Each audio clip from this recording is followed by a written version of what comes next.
I'd like to first of all talk about the causes of the present crisis, and I'd like to speculate on where this is all headed.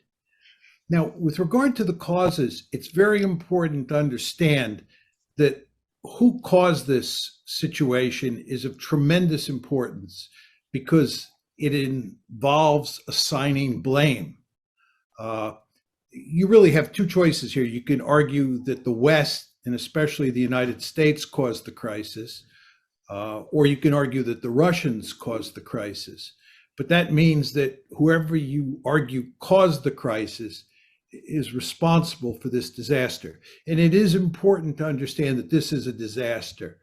Uh, Ukraine has lost Crimea.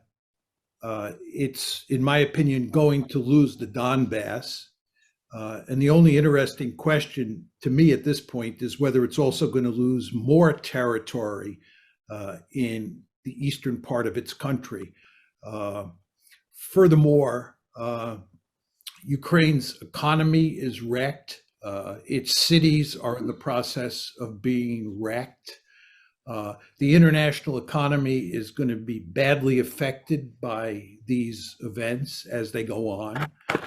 This is going to have terrible consequences, I think, for the Democrats in the fall. Furthermore, it makes it difficult for the United States to pivot out of Europe and pivot to China, where there is a potential threat, which is China. Furthermore, we're driving the Russians into the arms of the Chinese, which makes no sense at all. And all at the same time, we're making Eastern Europe a very unstable region, and therefore forcing us to, if anything, up the ante there. So this is a disastrous situation. So the question of who caused it and who bears the blame really matters. Now, the conventional wisdom in the United States and in the West more generally is that the Russians are responsible for this. And in particular, Vladimir Putin is responsible. As I'm sure almost all of you know, I don't buy this argument at all, and I haven't bought it for a long time.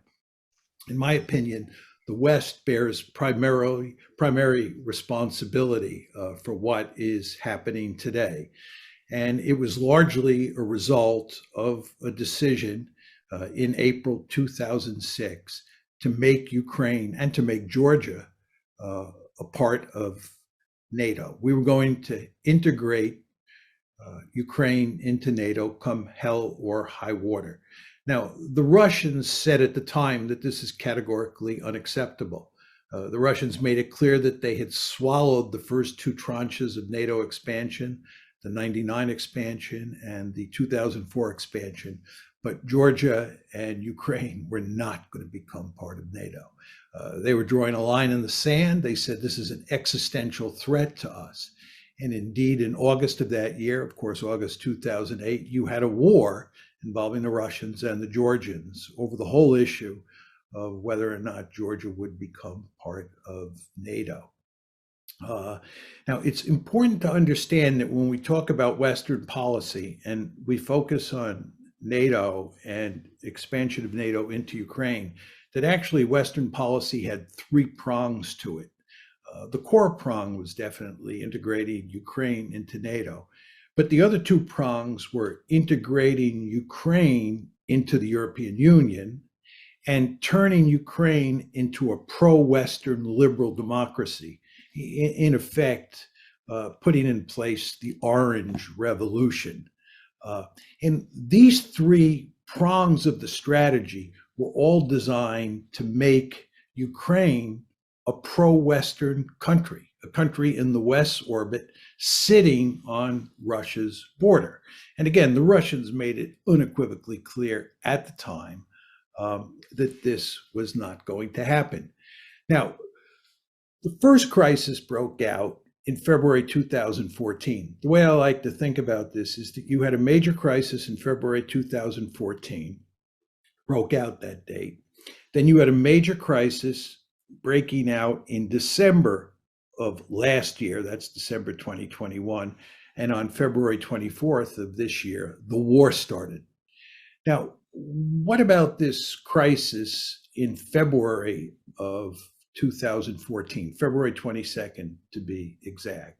It was precipitated in large part by a coup that was supported by the United States that took place in Ukraine and resulted in a pro-Russian leader, President Yanukovych, being overthrown and being replaced by a pro-American prime minister.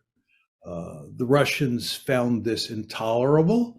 At the same time, they were debating with the West and with the Ukrainians over EU expansion. And always in the background at that point in time was NATO expansion. This blew up, and it had two consequences. One is that the Russians, in effect, took Crimea away from Ukraine for themselves. They had no intention of ever letting Sevastopol become a NATO state. And the second thing that happened is that the Russians helped foster a civil war in eastern Ukraine. And of course, that civil war festered well after 2014. But the crisis really blew up in 2014. Then, starting about mid-year, and really heating up at the end of last year, I would say in December 2021, was a second major crisis. And the question is, what caused this crisis? And in my opinion, it was caused largely by the fact that Ukraine was becoming a de facto member of NATO. It's commonplace in the West, especially in Washington these days, to say that Russia had nothing to fear regarding Ukraine becoming part of NATO. And Russia had nothing to fear because NATO was doing nothing to move forward Ukraine's incorporation into NATO. I think in a de jure sense, that's absolutely correct. But in a de facto way, that's wrong. What we were doing was we were arming the Ukrainians. And you want to remember, it's President Trump in December of 2017 who was under great pressure, who decided to arm the Ukrainians. So we were arming the Ukrainians, we were training the Ukrainians, and we were forming ever closer diplomatic ties with the Ukrainians. And this spooked the Russians. It especially spooked the Russians in the summer of last year when the Ukrainian military used drones against Russian forces in the Donbass region. It especially spooked the Russians last summer when the British drove a destroyer through territorial waters, Russian territorial waters in the Black Sea. It especially spooked the Russians in November when we were flying bombers within 13 miles of the Russian coast. So all these events, coupled with this de facto bringing of Ukraine into NATO, pushed the Russians to what Sergei Lavrov said was the boiling point. You know, Lavrov was asked in January why the Russians had reached this point and why we were in the midst of a crisis. And he said, Lavrov said in January, we had reached our boiling point. First expansion of NATO, second expansion of NATO, and then all of these events associated with Ukraine. The Russians had had it.